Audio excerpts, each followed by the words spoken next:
you're set. All right, it is 6:32 p.m.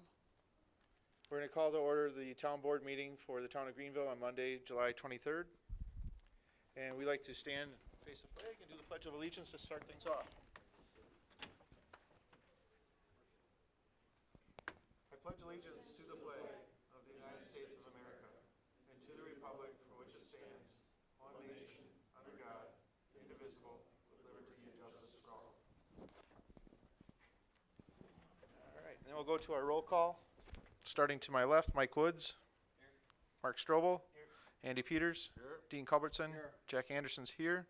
The agenda was properly noticed? Yes. Any questions on the agenda or a motion for approval? Motion to approve. Second. Mark's given the motion to approve, and Dean Culbertson's given the second. All in favor to approve the agenda, say aye. Aye. Aye. Opposed, say no. It works.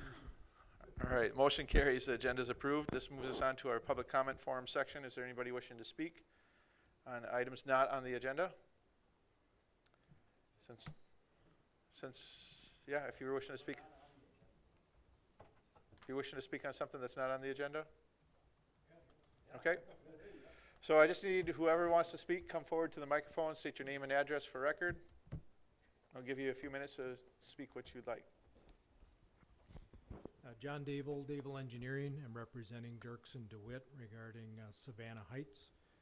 At the last town board meeting, there was action taken on the final plat, and we suspect that there was probably a misunderstanding with that. Based on the discussion, it appeared to us that the plat was approved without the condition that was actually written on the resolution, and that the haul road be built. Based on the discussion at the meeting, we left here thinking that the plat would be signed and recorded pending the completion of the developer's agreement, and that they would be able to get building permits. The way the resolution is written and the town board's action on that resolution, the condition for the haul road remains. And so we were wondering if the town board would reconsider that action. Okay, since you're not on the agenda, I'll confer with Joel on what our appropriate actions can be on this and what his thoughts are on it. So Joel, if you have any comments or questions. So I know that this has been back and forth through some emails with our town administrator as well. Joel? I think from a lawful legal perspective, seeing that it's not specifically listed on the agenda for action to be taken, I would advise the town board not to take action on this item. Rather, if you're going to take any action, is to forward this item to the next town board meeting. However, based on the planning commission's recommendations before you tonight, the recommendation is to approve the preliminary plat for Savannah Heights 2, of which both the public improvements are included in that approval recommendation. So theoretically, the developer will be constructing the extension of Design Drive to State Highway 76, thus negating the need for the haul road. There are a few other conditions that are necessary to be met yet for the first phase of Savannah Heights 1. Obviously, we have to come to terms with the development agreement, which means the as-built drawings need to be fully completed, reviewed, and approved by the town.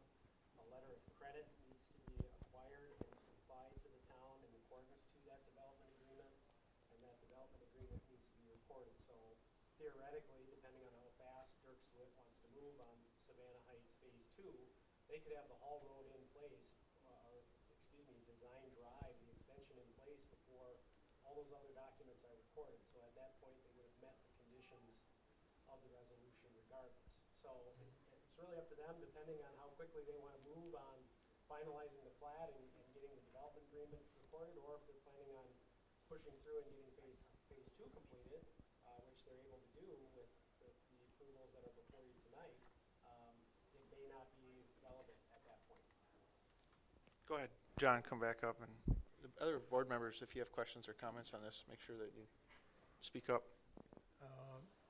I guess I would agree with everything Joel said, but it is a question of timing, and a matter of weeks or months makes a difference to Dirks DeWitt as far as being able to sell the lots in phase 1 and start seeing some return on their investment. So we will continue to push on the development of Savannah Heights too, but that, completion of that may be months away. It will take time to get the intersection approved and built and some other things like that. So in the meantime, they would like to be able to sell those lots in phase one. So we would ask if possible to put it on an agenda so that it can be reconsidered. Thank you. Any other questions from the board? Comments? So I'll just make a few comments. I understand your guys' anxiousness to get some lots out for sale out in the Savannah Heights Phase 1. If there was a misunderstanding there, I apologize for that. And I know that we've been working hard to try to get things moved forward for you guys. So the next town board meeting, I believe, is August 13th, second Monday in August. So I just ask that the staff put that on the agenda, that we could reconsider our thoughts from our previous meeting then on August 13th, and we could move forward at that time. Just want to, as Joel commented, respect our laws and follow what we need to as far as Robert's rules and all those other things, make sure that we're doing things right. So do you have questions, comments, any concerns about waiting till the 13th, and we'll do the reconsider then? Obviously, if we move forward with approvals for phase 2, you guys could be well on your way with Design Drive and moving things forward that way as well. So any questions, comments on that? Okay. So that's the actions that we'll take. It looks like we're all in alignment on that. So August 13th, if we could have an agenda on there to reconsider the actions taken from previous meeting for the town board. This would be for the 13th of August. Okay. Any other people here wishing to speak on public comment forum? How do we go about finding more info on the proposed fire station? And I apologize, I thought that was going to be that. So you're looking for more information on the proposed fire station. Anything in particular? Otherwise, if you have access to the internet, the town's website has a couple of different instructional videos on the need that is seen for the fire station. If you're looking for specifics on what that need is, it's really based on the quality of service that can be provided, as well as the safety of the volunteers and two full-time fire department personnel we have, as well as the community as a whole with our current fire station. There's a lot of traffic that goes in and out of our Yardway site. There's traffic that goes in and out of here, so we're just looking at some the safety and service type things. Joel's bringing up the town's website. If you go all the way to the bottom and go cover over the lettering for the title, you'll see that the hand shows up that you can click on that. And there's a tremendous amount of information out here, all the way from the previous facility studies that were done, a couple of different YouTube videos. One's about 4.5 minutes in length. The other one's approximately 20 minutes in length. A lot more information in the longer one, but it should capture your attention in the shorter one as well. So all the different items that occur, so if this is approved at the referendum on August 14th, we've got an agenda item in here to talk about a special town meeting that would happen afterwards to actually go through the formal approval of it and the like. So hopefully that answers your questions if you're looking for designs and what it's all about and the process that we took to get there. There's no bids that have been asked for yet. We have to get the referendum for the money approved, and then it would go out to the 6.5 million is based on the square footage and the needs that were put into the fire station, the facility. Any other items that basically go into that?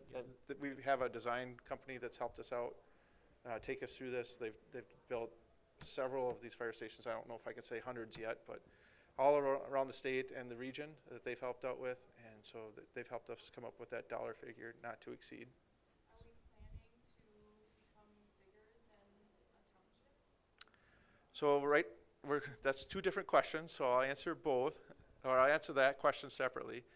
Yes, we are planning and are going through the process right now of becoming a village and incorporating as a village. That process started in late March and early April.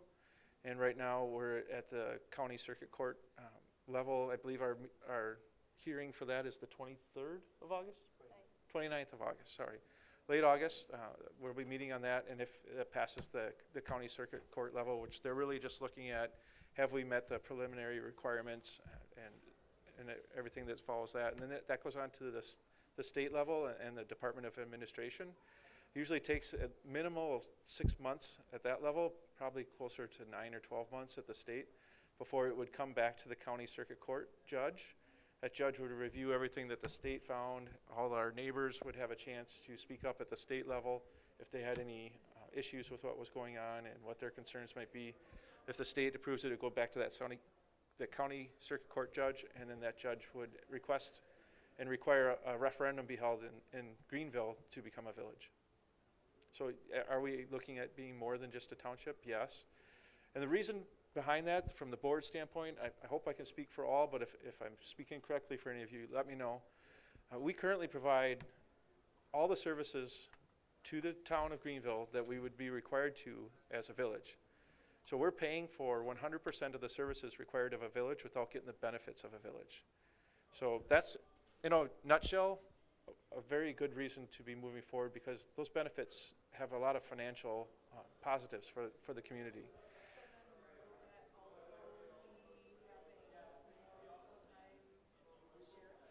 So the question, I'm going to repeat it because this is recorded. You asked if it would require a full-time sheriff or full-time law enforcement. So there are no changes that are required from going what we have currently from a township in Greenville with the contracted services from the sheriff's department to become a village. There's no additional requirements for law enforcement. We do not need a full-time law enforcement. You can see examples of that in our neighboring communities. Closest would be the village of Hortonville. They do have full-time law enforcement there. It's not a requirement. If you go to Bellevue, Howard, which happens to be where Joel lives, they're a village of Howard, right? And they contract through Brown County. And I believe Bellevue does the same. So those are perfect examples. You do not need to have a full-time dedicated law enforcement. The contract we have for additional hours of service from our county sheriff's department covers us for what we need as a village.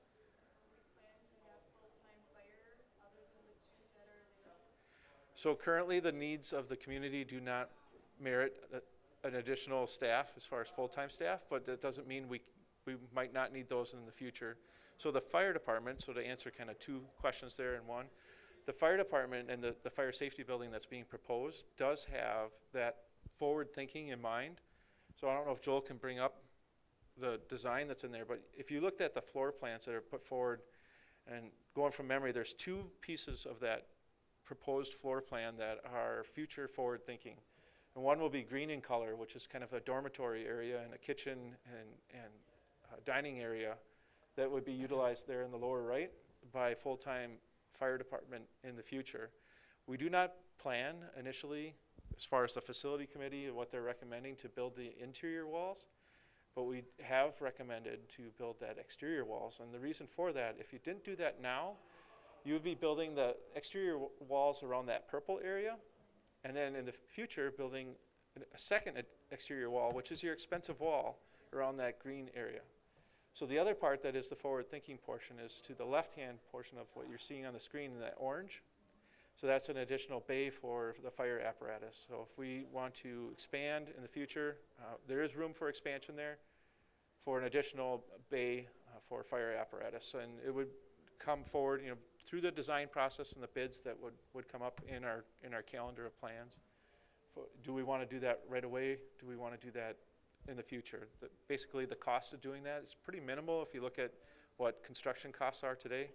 I think that, and Andy being the chairman of that committee, you can maybe correct me, I think it's about $175,000 for that additional bay today. If you look at the 5 to 10% increase in construction costs of the future every year, it might behoove us to go forward with that today instead of waiting in the future and have that additional space added on today. We have to wait and see what the design and bids come back with. So you kind of asked about what our next steps are, so I'll try to answer that.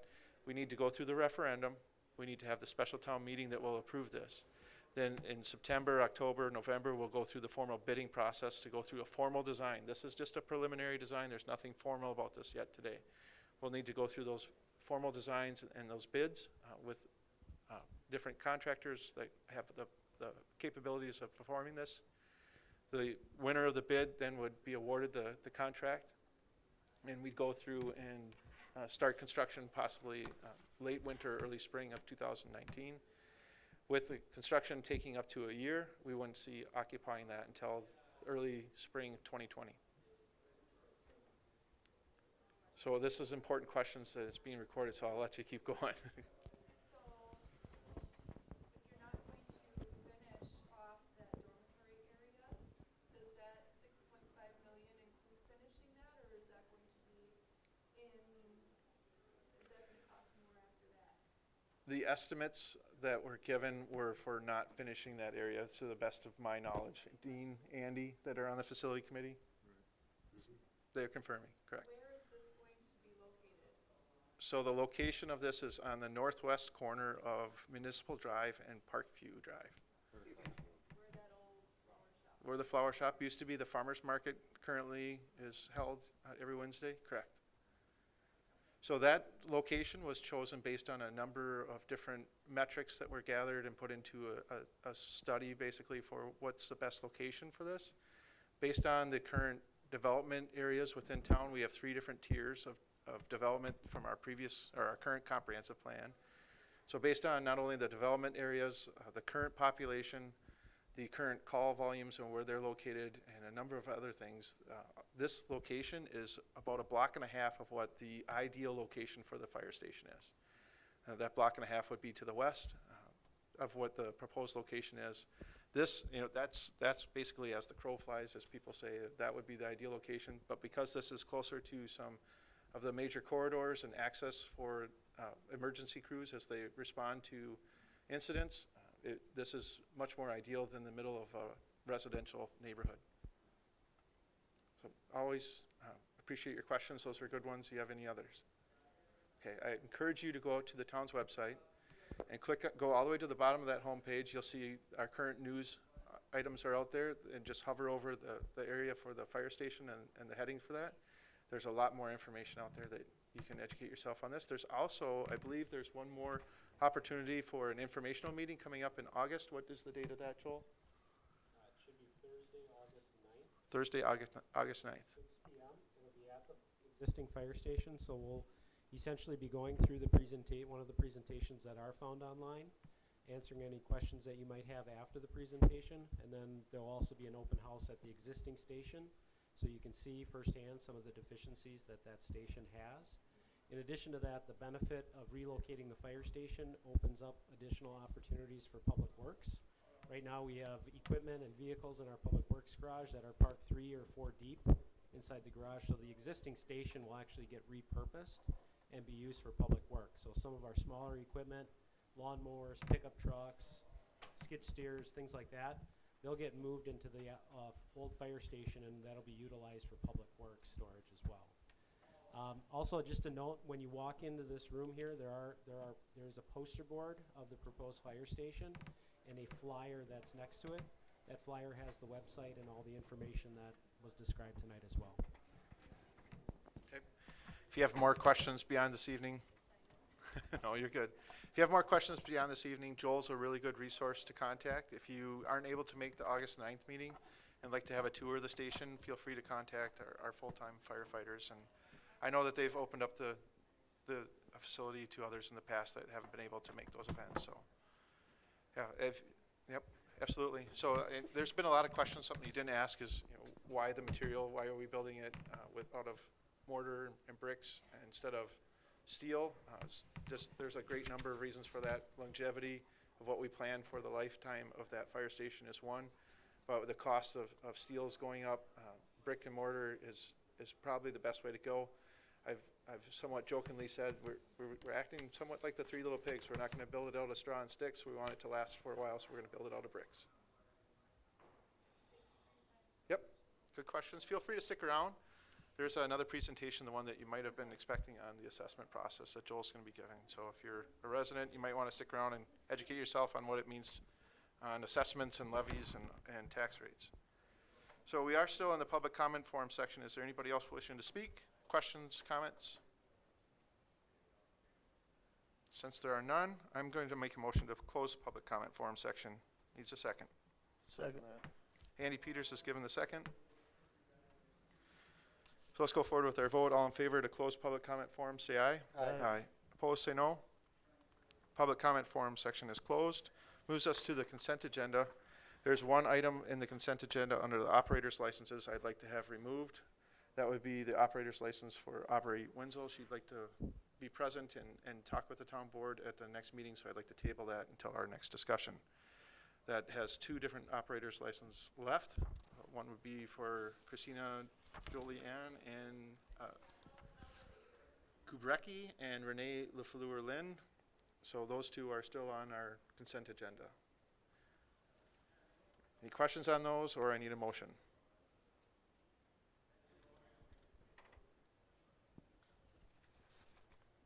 I assume you guys are reviewing quickly.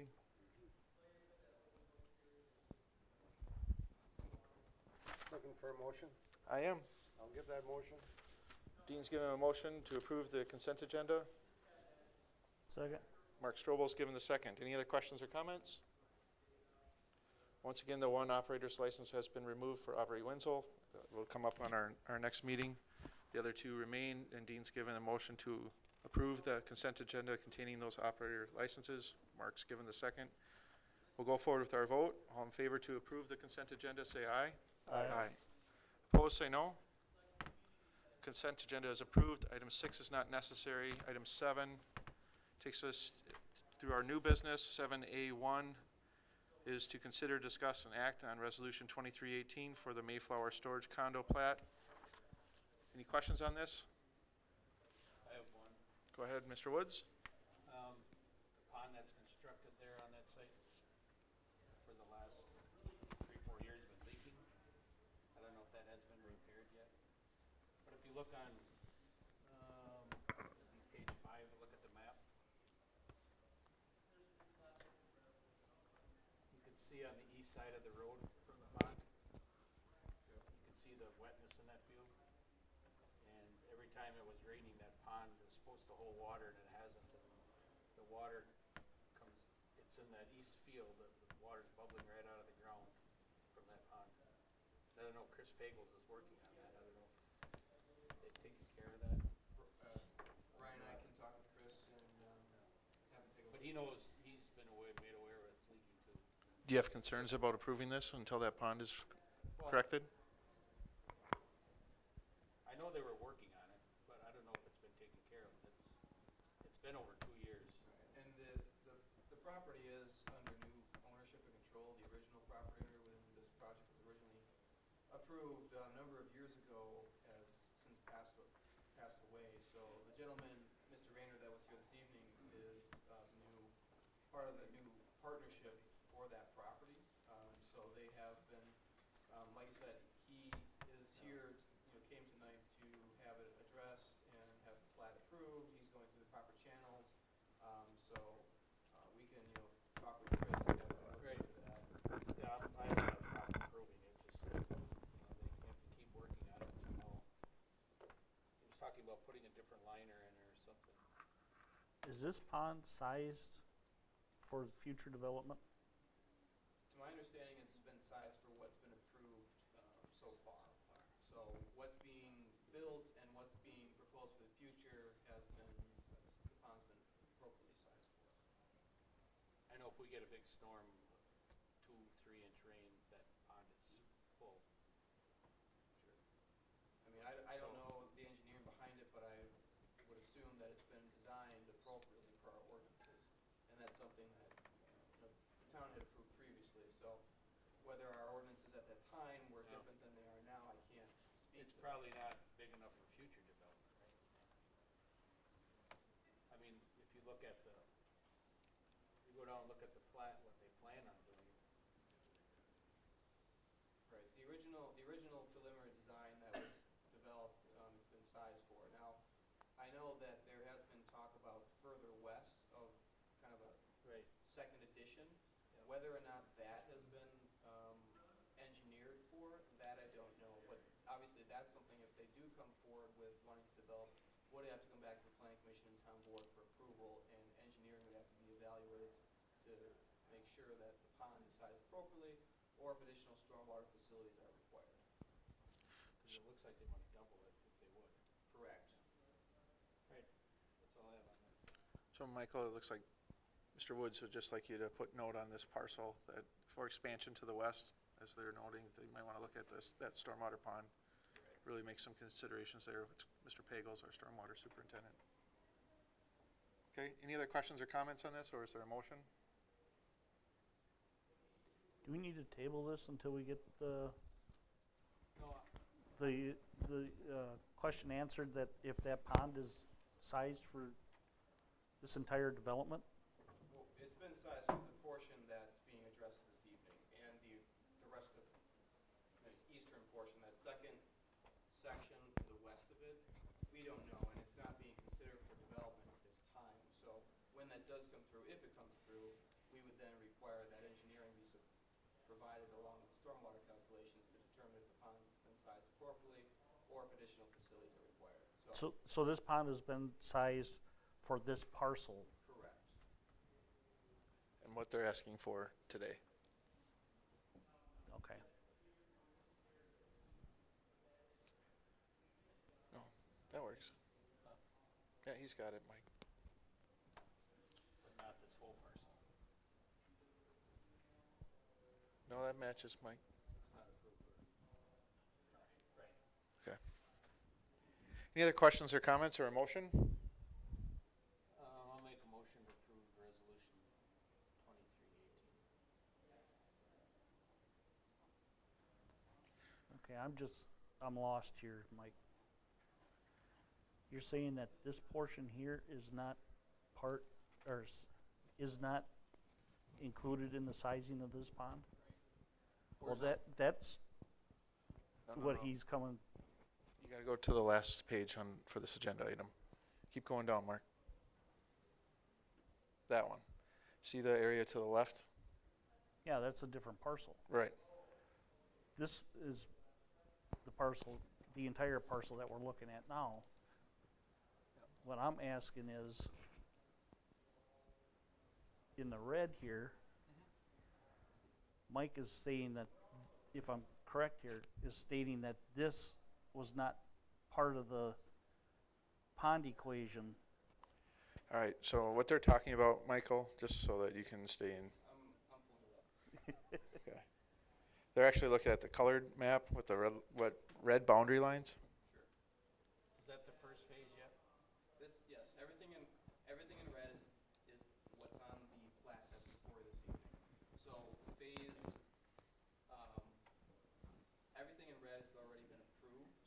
That's what's been sized for the stormwater pond that's here. Okay, Yes, to the west here, when the project was originally proposed and approved, they had shown plans for future expansion to the west, but that was never approved by the town board. It was just in concept. But everything in red matches the actual plat that you see right here. So the vacant part on the aerial is basically this here.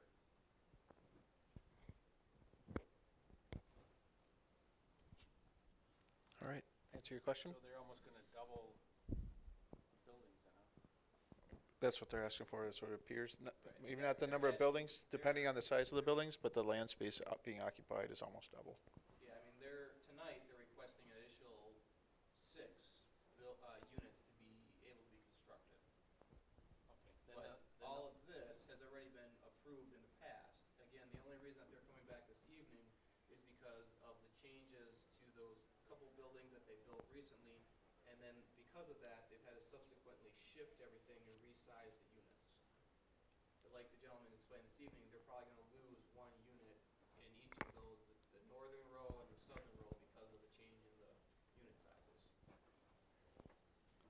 So if they fill that whole parcel, that whole red parcel in with buildings and that pond floods over the road, do we have any recourse coming back and say you need to increase that pond, or?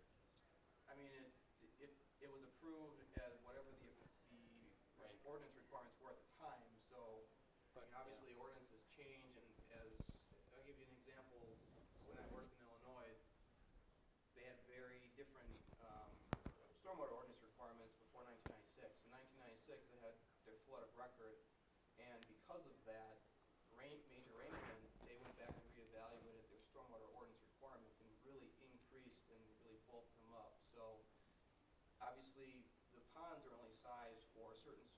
storm event. So if, and I don't know what those are off the top of my head, but if you get a record storm or even a 100-year storm, most ponds are not designed for a 100-year storm. Typically, they're designed for like 25-year storms at the max.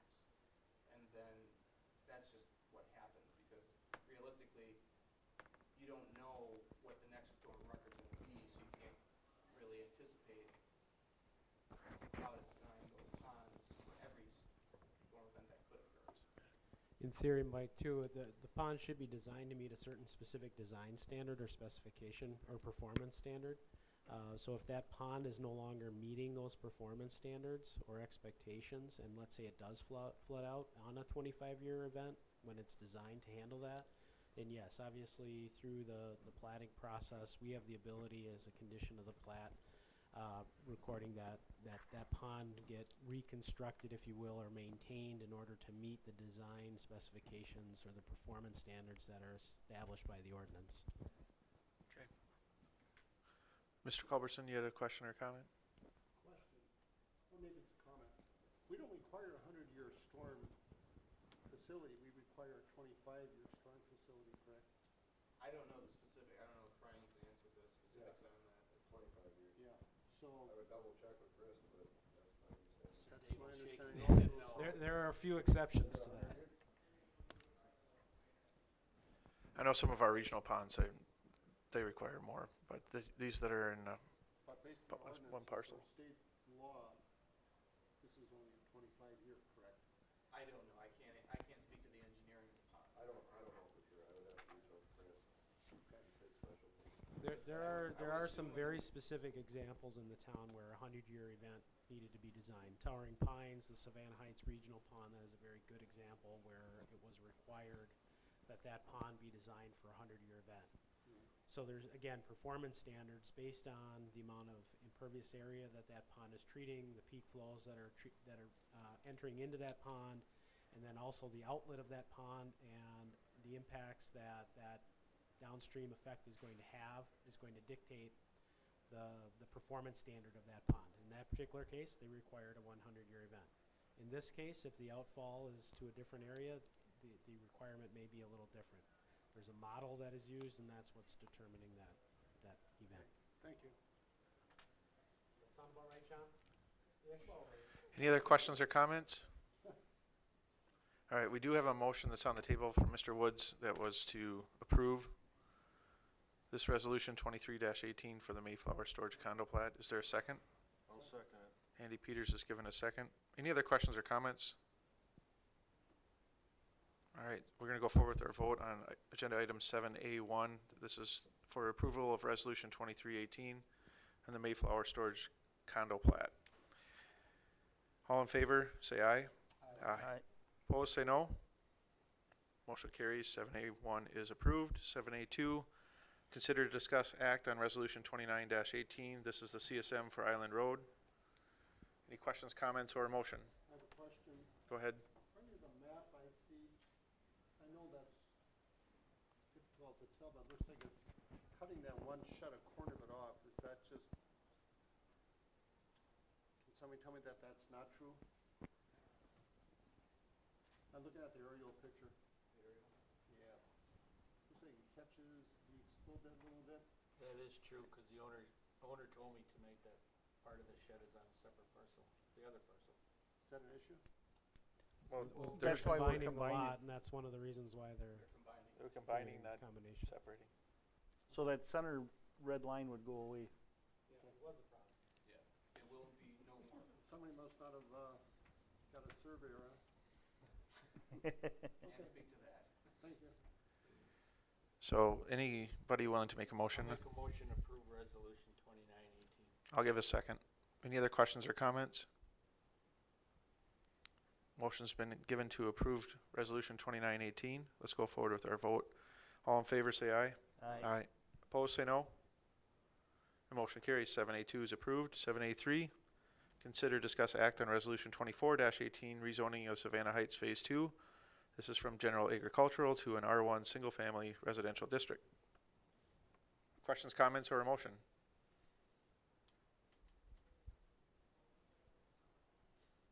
Motion to approve resolution 24-18. Second. Mark's given the motion to approve, Mike's given the second. This is for resolution 24-18. Any questions or comments? I'm not hearing any. Let's go forward with our vote. All in favor to approve resolution 24-18, rezoning of Savannah Heights Phase 2 from general agricultural to R1 single family residential district, should state so by saying aye. Aye. Opposed? Motion carries. 7A3 is approved. 7A4, consider, discuss, act on resolution 27-18, preliminary plat for Savannah Heights Phase 2. Questions, comments, or a motion?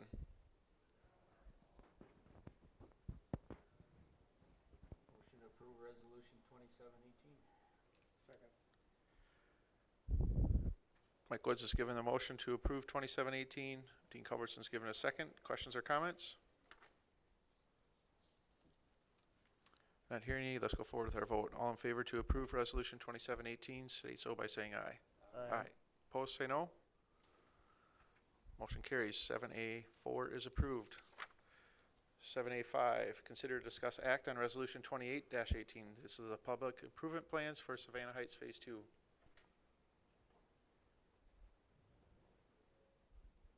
Motion to approve resolution 28-18. Okay, thank you, Mark. I'll second that. Andy Peters given the second.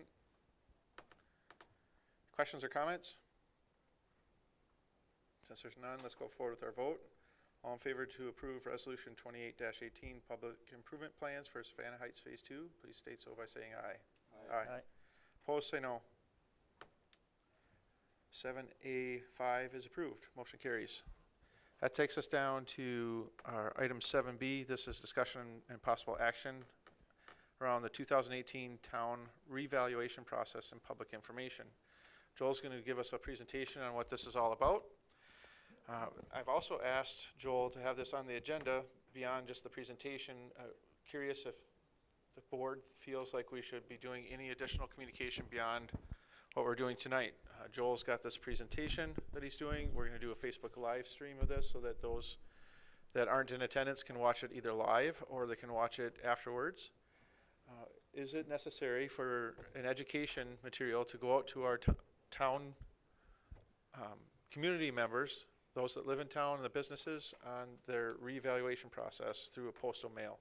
That's the question that I'd like the town board to discuss and possibly take action on, if there's any further marketing communication on the education behind this, why we're doing it, how much does it impact the town from a town levy standpoint, how does it impact our tax rate, and potentially if they would like, how does it impact them individually as property owners and their taxes in the future, although we can't give them a specific formula because the numbers are not finalized yet and won't be until October for the revaluation. There's ways that you can kind of make a quick judgment on whether or not your taxes are going up and by how much. So, Joel, I'll let you have the floor to go through your presentation, but before you do, Joel has put a post out on Facebook already today that has a quick little educational, about a minute and a half video that goes through from YouTube that I know that we've already gotten some shares and comments on, so that's good. I'd like to continue this education because I know there's a lot of people that think somewhat the sky is falling on Greenville's taxes, which is not true. Basically, all we've done is a reassessment to level the playing field. Joel, take the floor to explain why. Okay, thank you, Mr. Chairperson. If you're like Wendy, myself, and many of the other staff in the office over the last few days, you've fielded quite a few phone calls and email messages about the revaluation of the town and the effect on the assessed value that the revaluation is going to have on individual property owners here in the town. Today we had our first open book with our assessor, Accurate Appraisal. We probably had near 100 people attend different open book sessions. They had 4 different assessors working through that process today. We have a number of dates available still remaining over the next 2 weeks. Those dates are available for our residents to view on our website. The following presentation, as the chairperson had mentioned, has been prepared to provide some insight and some general information to the general public. We're posting this information live via Facebook right now, so hopefully we'll have a better audience than what we see here tonight. So we thank those that are in attendance to witness the presentation. So again, we wanted to provide this as a general overview of the revaluation process, how it affects assessments, and ultimately how it affects taxes here in the town of Greenville. So quickly, Greenville's assessment ratio is not in compliance with the state statutes requiring the revaluation to be performed. The law requires that each municipality be within their market value of 10% once every 5 years. We are roughly, Before you go too far, I'm watching this on Facebook myself. Brian, can you zoom in? Yep. Or just move so the, Brian's going to try to camera zoom forward. in quick so they can get a better Yep. visual of the presentation. So all those watching online right now, enjoy the technical expertise of using a cell phone for video streaming. All right, real quickly. Okay.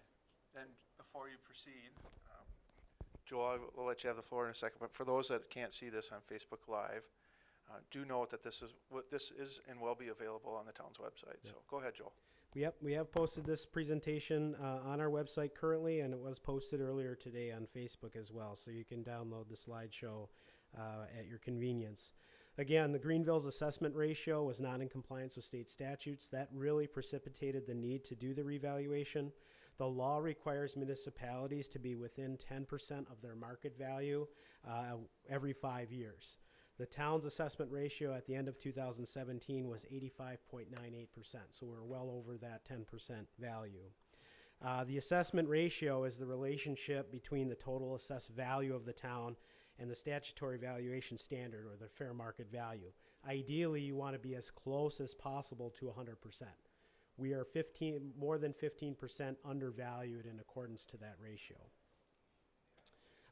Again, really quickly, just because you go through a reevaluation process, it does not increase the total property taxes collected by the town. All it is essentially reassigning the values to the individual properties. To go through some quick assessment terms, the assessed value is the value the local assessor places on each real property parcel and on each individual's taxable personal property. Again, personal property that is taxable. In most cases, that's for commercial or industrial enterprises. This value determines what portion of the local property tax levy is covered by your property. So it's your share of the tax burden, if you will, in comparison to the aggregate assessed value of the town. The tax levy is the total amount of tax dollars collected from all taxpayers to support town expenditures. Levy limits restrict the amount, and let me back up here really quick. I see my slides are going faster than I'm talking. So levy limits restrict the overall amount of the increase to the levy to 0%. So we cannot increase our levy beyond 0% or the value of net new growth. And what that essentially means is anytime you get a new home, a new business, or a new payer, if you will, into the system, that is really the only way you can increase your levy. So all those existing homeowners and business owners, their levy is capped at 0%. Ultimately, the levy is set each year by the town electors at our November special town meeting. The Joel- tax rate Joel, before basically- you continue, can I Yeah. ask a couple of questions? Yeah. And just ask you to go back, the previous slide. So I just want to ask a couple of questions for clarification and dumb it down for my simple mind. So the tax levy is basically the pool of money that the town requires in order to cover its costs of service to the town citizens, right? Correct. So it's our annual pool of money that we're asking for, so it's the municipal taxes that are collected. That is correct. Okay, and then your levy limit is the amount that pool can be increased year over year, and that, according to what you have up there in that bullet, is basically confined by new growth that we have in town, or under special circumstances, we'd have to have a referendum to increase that, right? If we had a completely new service that came into town, like we had a hospital that was coming in, and the town was building a hospital, or a new service like full-time law enforcement was coming in, which we aren't planning, but if that were the case, we could potentially have a referendum to change our levy. But most times it's just through new growth then, right? That is correct. Okay. Yep. Thank So ultimately, when budget season comes around, the town board develops a budget. We have X number of revenues that are not tax related, so intergovernmental revenues like state shared revenue, highway aids, things of that nature, our permit and licensing fees, those are all revenues that are collected annually. We have those revenues offset by what we plan or propose for our total expenditures. The value difference between the revenues and the expenditures will tell us how much we need to levy in taxes each year. If that value or that levy exceeds the state-imposed levy limit, then cuts need to be made to the expenditures in order to get that back down to zero. Okay. Thank you for clarification. Okay, so tax rates, again, are basically there are two basic components to any tax, the base and the rate.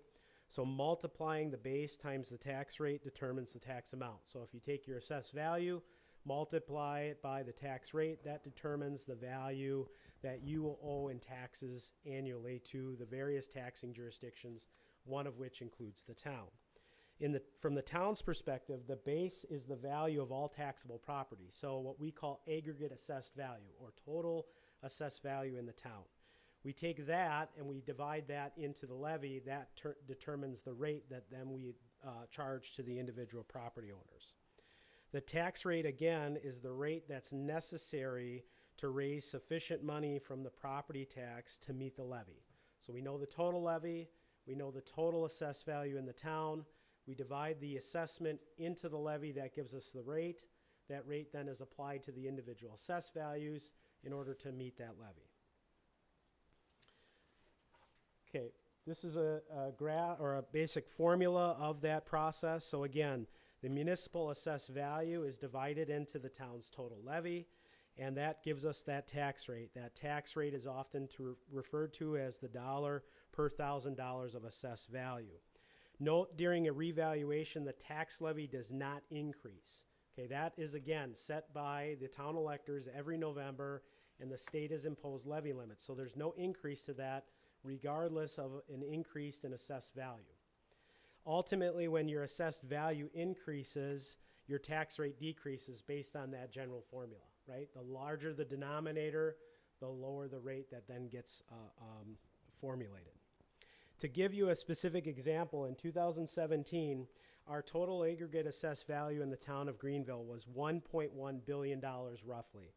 We took that aggregate assessed value, we divided it into our total tax levy of roughly $2.8 million. That gave us a municipal tax rate of $2.55 per $1,000 of assessed value.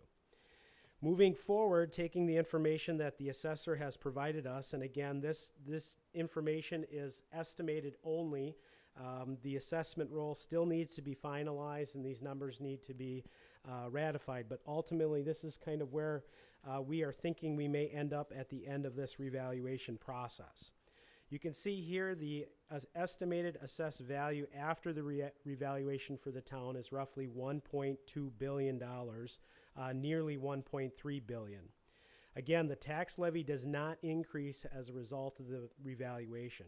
So taking that increased assessed value and dividing it into the tax levy shows that we will have an ultimate decrease in our tax rate to $2.23 per thousand. So roughly a 32-cent decrease in municipal taxes. And again, I reiterate, this is an estimate. These are not finalized until the assessment roll is certified by the assessor. To give you some comparisons, Greenville is also is currently one of the lowest taxing municipalities in our area. This chart here depicts some of the other similar sized communities or area communities within the Fox Valley. You can see currently Greenville at $2.55 per thousand is the lowest taxing community amongst all of these like communities. With the revaluation and the reduction in the tax rate down to roughly $2.23, that rate will go down even further, making Greenville even more attractive to the surrounding community. The average tax rate for all the communities listed on this table is $6.13 per thousand, so nearly 3 times the value of the town of Greenville. Ultimately, if you were to take your home in Greenville, which in theory should be relatively assessed at the same value if it were in Kimberly or Fox Crossing, you'd be paying 2 to 3 and maybe even 4 times the value in taxes from what you're paying in Greenville today. To give you another real-world example, this is a particular property or a specific property in the town of Greenville. In 2017, this particular property owner paid roughly $2,500 in total taxes. Those total taxes not only went to the town, but also to the school district, the vocational college, the county, and then potentially the state. The taxes that were generated for this parcel were based on the assessed value of $150,900. So taking the current town tax rate of $2.55 per $1,000 of assessed value, the town received roughly $385 in taxes. So of that $2,500 tax bill, roughly 15% actually came to the town. The other portion went to those other taxing jurisdictions. If you take this individual's tax bill, you'll find the numbers that are referenced on that particular slide. The first number on the left is the total assessed value. Again, this is the assessed value that was assigned by the assessor, and it was $150,000 and $150,900. The estimated fair market value in 2017 is shown at $175,500. And again, on the tax bill, you'll also see your assessment ratio, and you can see that the assessed value is undervalued in accordance to the estimated fair market value of that property. Now, if you were to take the estimated assessment values that were described earlier in the presentation, this same property would be estimated at the fair market value of $177,800. This is off the estimated tax roll that the assessor has prepared. In that particular scenario, at a tax rate of $2.23 per thousand, the town would be collecting roughly $396.50. So in this particular scenario, the individual would pay roughly $12 more in annual taxes to the town as a result of the revaluation. It should be noted that the school district taxes, the vocational taxes, the county taxes, those are relatively going to stay unchanged. Then the reason for that is those taxes are determined based on an apportionment of equalized values. So if you think about this for a moment, if Greenville valued their properties appropriately and Grand Chute, for example, undervalued their properties, then it would be Greenville subsidizing Grand Chute residents for the county portion of their tax bill. And the idea of using equalized values across the entire taxing jurisdiction creates equity and uniformity in the taxation. So even though the assessed value changes for the town, it does not affect the equalized value that are then used to determine those cross-jurisdictional taxing districts, such as the county, the school, maybe even the state if it had a property tax levy.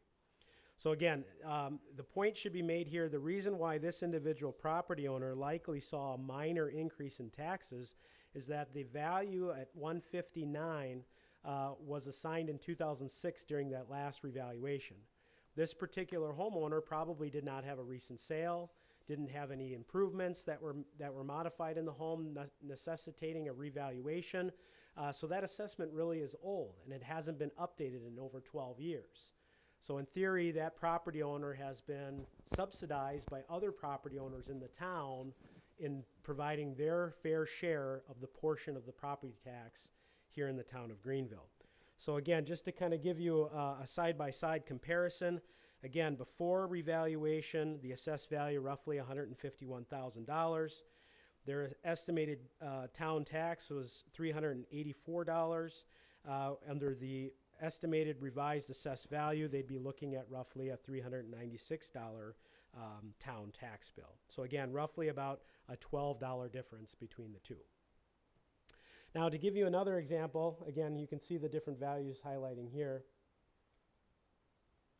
This particular home located on Glenview Drive in 2017 was valued at $260,900. In town taxes, the taxes they paid in 2017 were roughly $4,400. Of that $4,400, the town received $665 roughly in town taxes. Again, based on that $2.55 per $1,000 of assessed value. The school district, the vocational college, the county all collected those additional tax dollars, and again, roughly 15% of their total tax bill goes to the town. The rest, 85%, goes to the other taxing jurisdictions. This is the tax bill again to show you that this information is accurate. In this particular case, again, the estimated assessed value was at $260,000 and $216,900. The estimated fair market value of this particular home in 2017 was $303,400. And again, you can see the assessment ratio is still undervalued.